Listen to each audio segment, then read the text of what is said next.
हमारी लड़ाई police force से दोबारा बता रहा हूं नहीं। प्रशासन के लोग लाठियां खूब बजाएं, लेकिन आज आर या पार, आज फैसला होकर रिकॉर्ड तक का जिस भी आंदोलन को किए देर भले लगी हो, लेकिन हारे नहीं। एक अनुरोध, मीडिया के अलावा जो और साथी ना वो यहां से हटे। वो बहनें बैठी हैं, उनको देख ही नहीं पा रहे हैं। आप बैठ जाओ यार। मीडिया के अलावा कोई ना हो, बिल्कुल ना हो।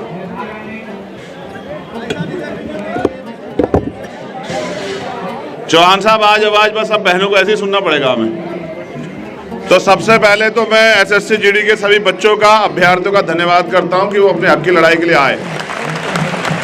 फिर मैं दिल्ली की पूरी टीम का, उन सारे साथियों का बिना नाम लिए जो मेरे आदेश के बाद उस दिन से आज तक मेहनत कर रहे हैं, घर परिवार छोड़ के आंदोलन को सफल बनाने का काम कर रहे हैं। देखिए, मैं एक बात और स्पष्ट कर दूं, दिल्ली के लोग मुझे जानते हैं, प्रशासन के लोग। मैं चाहता तो इस भीड़ को वहां तक भी कर सकता था। ये बस मेरे एक स्टेटमेंट की देर थी, लेकिन मैंने सिर्फ दिल्ली के लोगों को इसलिए अपील की क्योंकि पूरे देश में जगह जगह पे इलेक्शन चल रहे हैं, कार्यकर्ता वहां भी तैयारी कर रहे हैं। लेकिन मैं उम्मीद के साथ जो है ना, पिछली बार समय देके गया था कि सरकार जाग जाएगी, और सरकार को जागना भी पड़ेगा, ये भी सोचने की बात। अभी मुझे आप लोगों से बात करनी, जो लोग यहाँ बैठे हुए हैं।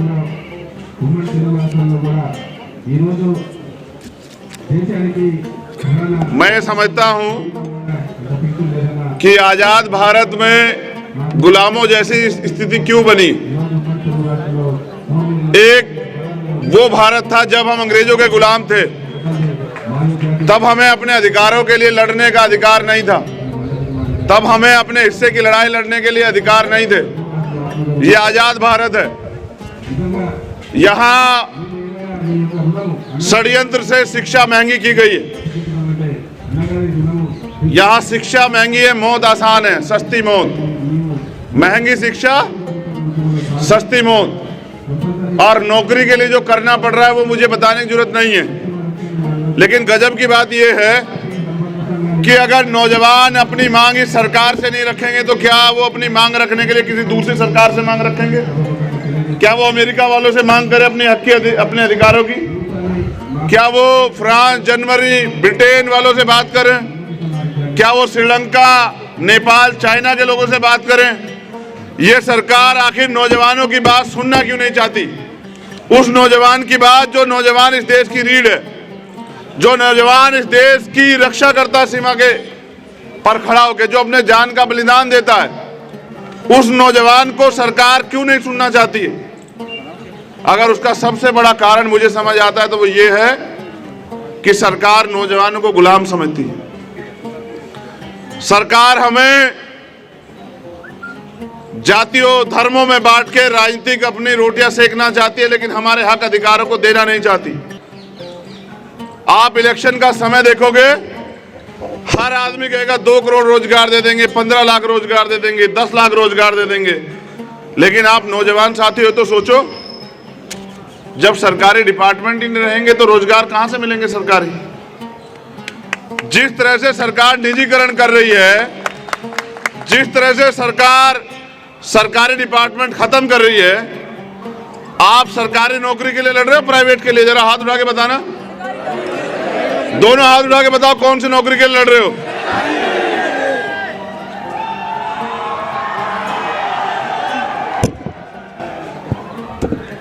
लेकिन जब सरकारी डिपार्टमेंट नहीं रहेंगे तो सरकारी नौकरी कहां से मिलेगी भाई? सरकार अब बैंकों के पीछे पड़ी है, उससे पहले LIC के पीछे थी, एयर इंडिया के पीछे थी। सरकार एयरपोर्ट बेच रही है और तमाम तरह की चीजें जो सरकार डिपार्टमेंट सरकार बेच रही है।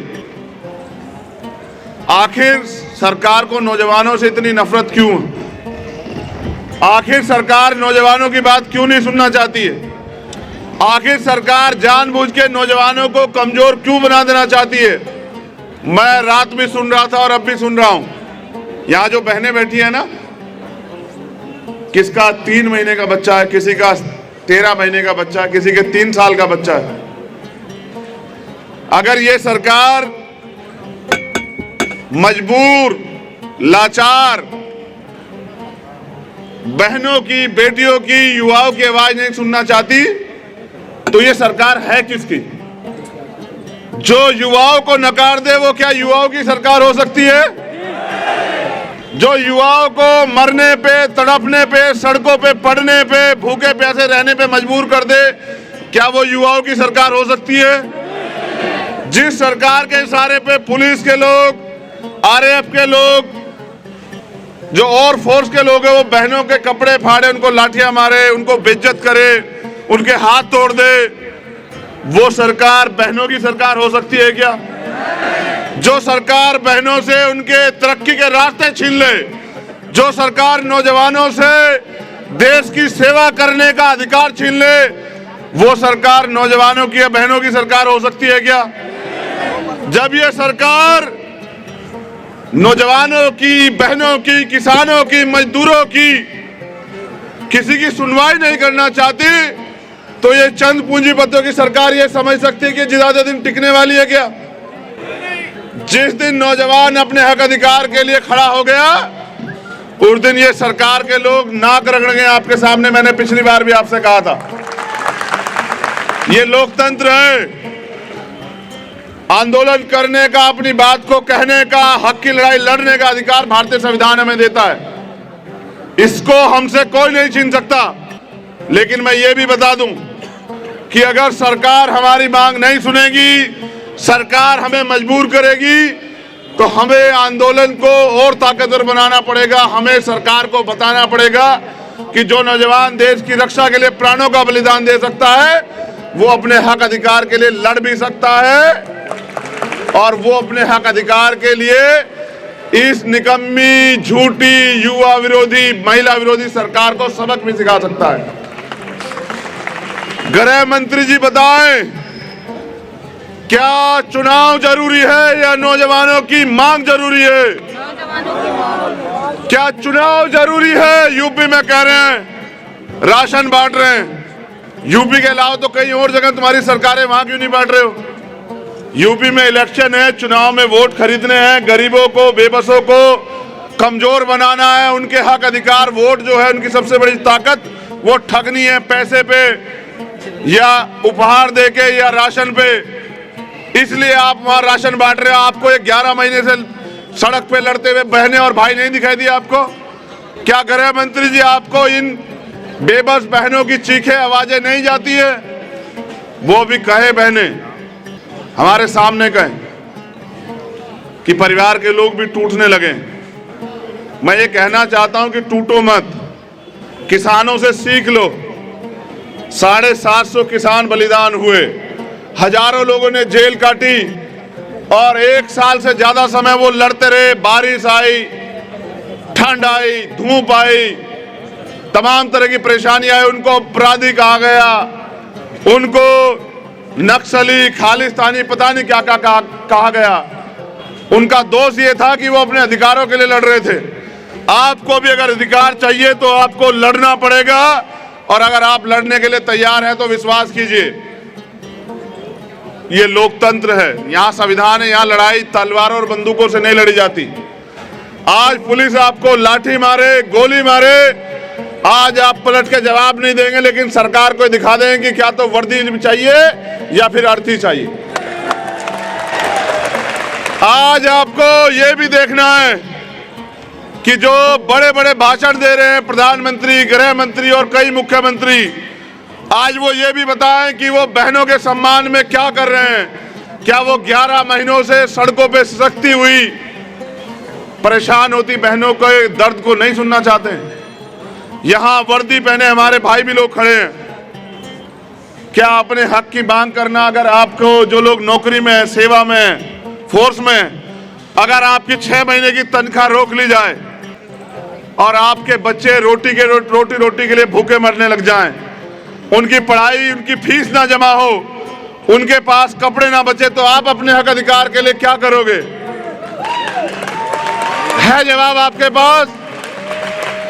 अगर आपको अपनी बहन की शादी करानी हो, सरकार आपको तनख्वाह के पैसे ना दे, आपको अपने बच्चे का इलाज कराना हो, अपनी माँ का इलाज कराना हो, अपने बूढ़े पिता को सर्दी में कपड़े लेके देने और आपको ये सरकार तनख्वाह न दे तो क्या करोगे आप लोग?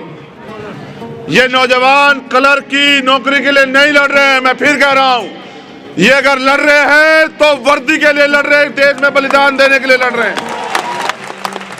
और मैं आज इनके बीच में यहाँ इसलिए हूं क्योंकि मैं एक नौजवान हूं और मैं नौजवानों का दर्द समझता हूं, मैं बेरोजगारी का दर्द समझता हूं। मैं पढ़ लिख के BA MA MBA MCA करके PhD करके सड़क पे घूमते बेरोजगार का दर्द समझता हूं, क्योंकि मैं बेरोजगार हूं। मैं जानता हूं बेरोजगारी का दर्द क्या है और इस महंगी शिक्षा में किस तरह हमारे माँ बाप, यहाँ जो बैठा है ना वो अमीर नहीं है, अगर अमीर होता तो वो इस क्लर्क की नौकरी के, इस कांस्टेबल की नौकरी के लिए सड़क पे नहीं होता। ये वो लोग हैं जो गरीब हैं, ये वो लोग हैं जो देश से प्यार करते हैं। 10% पूंजीपतियों ने देश पे कब्जा कर लिया, हम समझ भी नहीं पाए। ये देश जो है हर व्यक्ति कर्ज में डूब गया है। ये है हिंदुत्ववादी सरकार का हल। और यहाँ जो लोग बैठे हैं उनमें से कितने लोग जो हैं मुस्लिम हैं, सिख हैं, जैन हैं, बौद्ध हैं, पारसी हैं, और कितने तथाकथित हिंदू हैं, ये भी आप अपने आप से सवाल पूछो। अगर ये सरकार हिंदुओं की शिष्क्रिया भी नहीं सुन रही, उनका दर्द भी नहीं सुन रही, तो क्या ये हिंदुओं की सरकार है? नहीं है। ये सिर्फ और सिर्फ पैसे वालों की सरकार है और इनको सिर्फ पैसों से मतलब है। इनको अगर देश भी बेचना पड़ जाए तो ये लोग पीछे नहीं हटेंगे। आपको अपने हक की लड़ाई खुद लड़नी पड़ेगी। मैंने तो कल कहा, कल शाम मैंने लिखा कि नौजवान देश की रीढ़ है। सरकार को चाहिए कि नौजवानों के लिए रोजगार की व्यवस्था करें, रोजगार उत्पन्न करें, रोजगार तैयार करें और उड़ने का मौका दे, नौजवानों को खुल के जीने का मौका दे, उनको अपने अवसर प्रदान करे कि वो आगे बढ़ के इस देश की तरक्की में योगदान करे, टैक्स दे।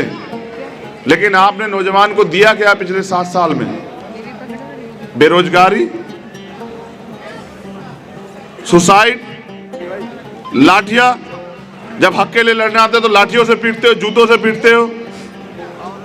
क्यों? ये किसी दूसरे देश के लोग हैं क्या?